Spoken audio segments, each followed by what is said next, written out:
আমরা পশ্চিমবঙ্গবাসী, আমরা ঘরপোড়া গরু। যে বছর মাধ্যমিক পরীক্ষা দিতে বাড়ি থেকে বেরোচ্ছি, সেই দিন শুনলাম পরীক্ষা শুরুর কয়েক ঘন্টা আগে জীবন বিজ্ঞানের প্রশ্নপত্র ফাঁস হয়ে গেছে।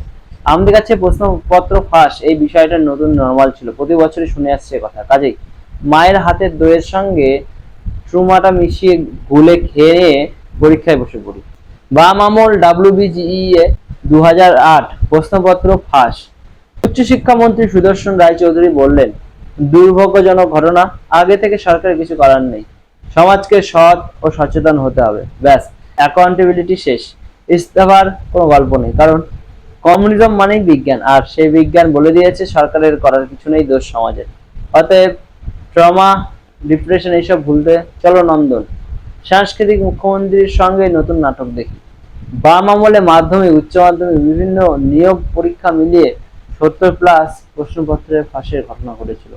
অ্যাকাউন্টেবিলিটি এর প্রশ্ন উঠলে উপদেশ আসতে ওই সচেতন হতে হবে সমাজকে, মানুষকে। এরপর এলো তুফানি তৃণমূল আমল, যেখানে প্রশ্নবাস থেকে প্রশ্ন বিক্রি, চাকরি বিক্রি সবটাই তৃণমূল নেতা মন্ত্রীরা নিজেদের সাংবিধানিক অধিকার বানিয়ে ফেলেছিল।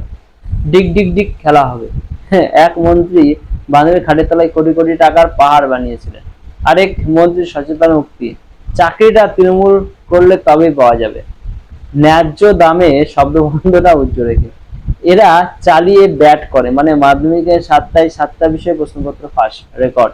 ছাত্র আত্মহত্যা হতো তখন সব ছোট ঘটনা, কিংবা বিরোধীদের চক্রান্ত। এইসব উন্নয়নের জোয়ারের সামনে বাধা সবাই বাংলা বিরোধী। যাই হোক, 15 বছরে 57টা প্রশ্নপত্র ফাঁসের ট্র্যাক রেকর্ড নিয়ে তৃণমূল নেতা যেভাবে প্রশ্ন ফাঁসের বিরুদ্ধে লড়াইয়ের ভ্যালিডেশন পাওয়া যায় তা সিজেপির মঞ্চে দেখিয়ে দিয়েছেন। কিন্তু নিট প্রশ্নপত্র ফাঁস বিতর্কে শেষমেশ ইস্তফা দিলেন কেন্দ্রীয় শিক্ষামন্ত্রী ধর্মেন্দ্র প্রধান। এই প্রথম কোন সরকারের মন্ত্রী অ্যাকাউন্টেবিলিটি দেখালেন নিজের পদত্যাগের মাধ্যমে। হ্যাঁ, ঝুঁকলেন ছাত্র সমাজের আন্দোলনের সামনে। যে যত নত সে তত উন্নত। অসুবিধা কোথায়? নিজের 5 বছরের কার্যকালে 60টিরও 55টি পরীক্ষা সফলভাবে সুষ্ঠুভাবে দুর্নীতিমুক্ত করতে পেরেছেন। এই সাফল্য যেমন রয়েছে, তেমনি 5টি পরীক্ষা প্রশ্ন ফাঁসের দায় তাকে বহন করতে হবে। এই দায় গ্রহণ করেছেন মন্ত্রী ও সরকার। ছাত্রদের কণ্ঠকে অস্বীকার করেননি। হ্যাঁ, ঝুঁকেছেন দেশের স্বার্থে, সার্বভৌমত্বের স্বার্থে, ছাত্রদের স্বার্থে।